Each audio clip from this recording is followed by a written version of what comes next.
Hi, so people who watch my channel can't help but notice over the last few weeks since I've been in alpha, the news has been overwhelmingly positive. I've been very happy with the class design. I've been very happy with the level of engagement with the class design, much more important thing. I've been very happy with the type of content there. It's all been pretty good so far. I was delighted with the professions as they were released on the alpha yesterday. I'm looking forward to testing those out properly as they're implemented fully into the beta. Unfortunately, Blizzard have gone back to their old ways in an area. Someone has pointed out, oh my goodness, there's some enjoyment going on. Enjoyment detected. The funometer has gone off the scale. We need something to rein it back in. What are we going to do? I don't know.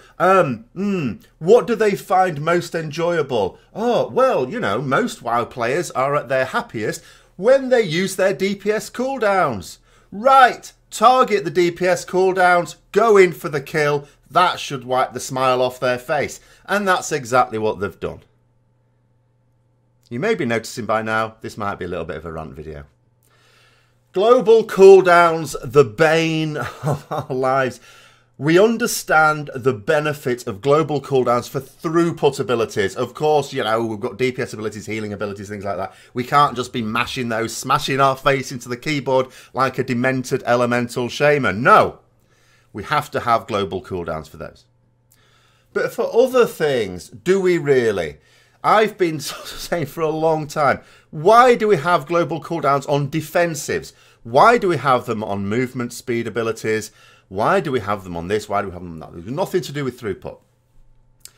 But at least we didn't have them on the DPS cooldowns. Or at least we didn't.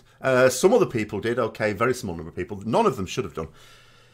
But Blizzard are basically putting them, as well as unused trinkets, on the global cooldown. So great. So that means we can't macro an unused trinket with a DPS cooldown. That's just another button we have to press, or think we've pressed and haven't pressed. Turns out 20 seconds later, we didn't press it at all. It didn't fire off. Oh well. But that's not my main concern.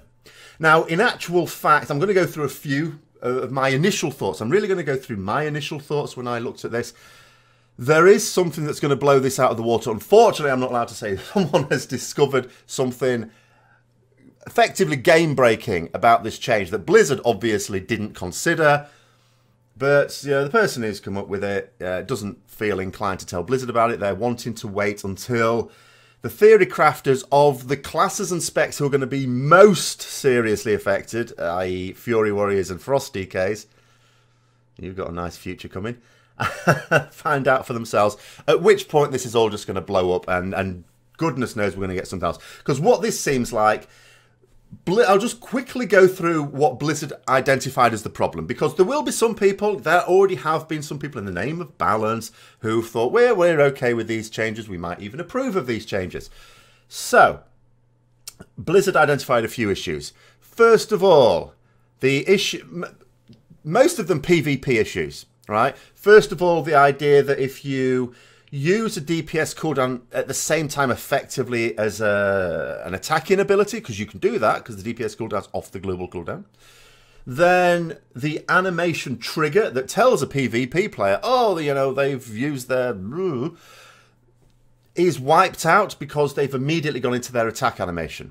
Now, of course, I'm sat there as a Ret Paladin going, well, the big giant yellow wings, in my case, might just telegraph that fact, because they're going to be there for the full duration of the ability. So at this point, I'm thinking, so if that's your major issue, why don't you make all such cooldowns visually obvious? You know, visually obvious. Why not do that? Then they argued about the situation, again from PvP. You're in a situation, someone on the opposite side is very close to death, but so are you. What do you do? Do you use a defensive on yourself? Do you attack the other one?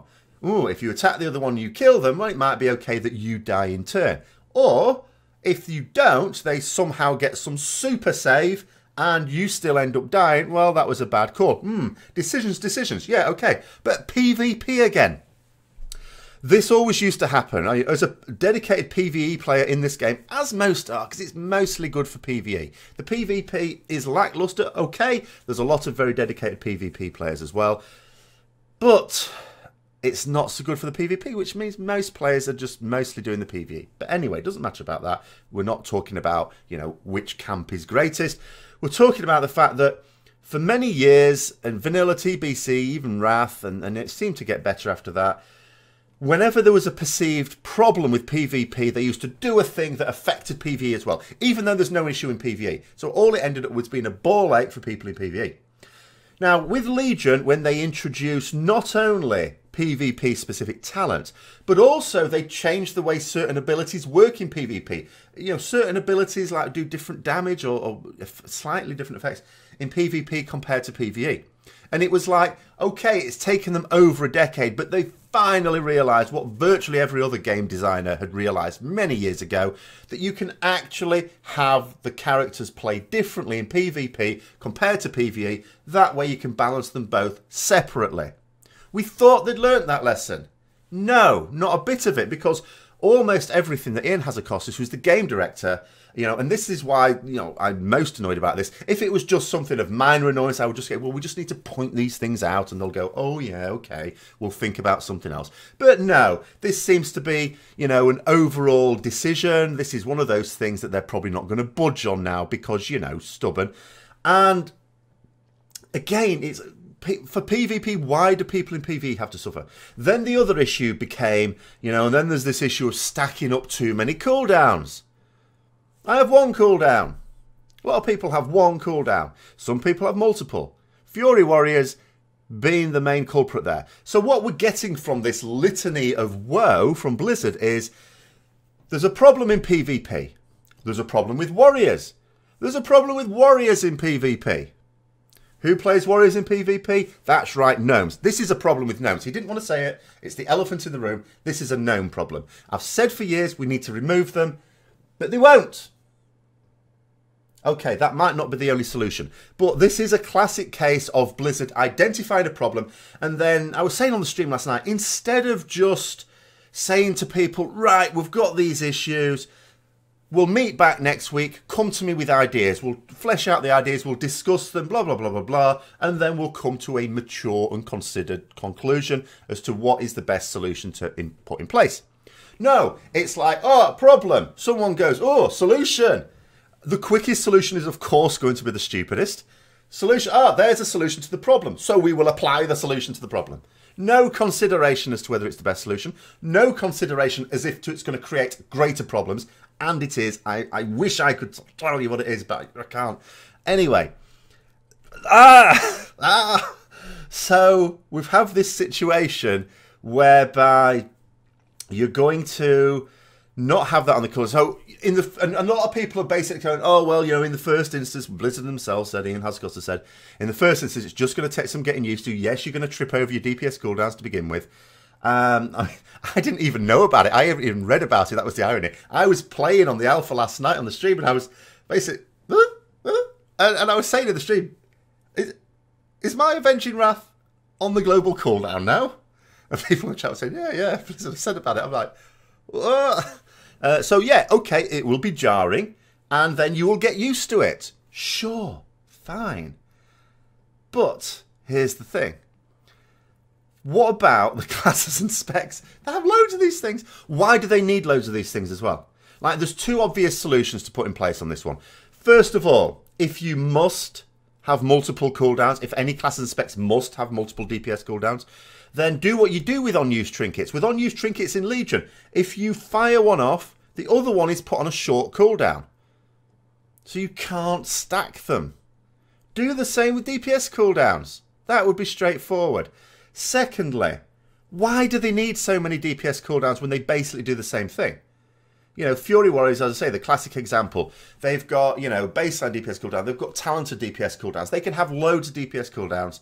And why? Why? Why don't they just remove the baseline DPS cooldown for Fury Warriors? And if you want to give them a selection, then have a talent row, each of which, the choices of which, give you a DPS cooldown, and you can just, you know, have recklessness, dragon's breath, whatever, not Dragon's Breath, is it? That's the mage one. Is it? Dragon's Roar. Knew it was a dragon something. You can have these little choices. 3 DPS cooldowns. Identify the ones that people most enjoy. Put them in a talent row. You choose one. You can have one.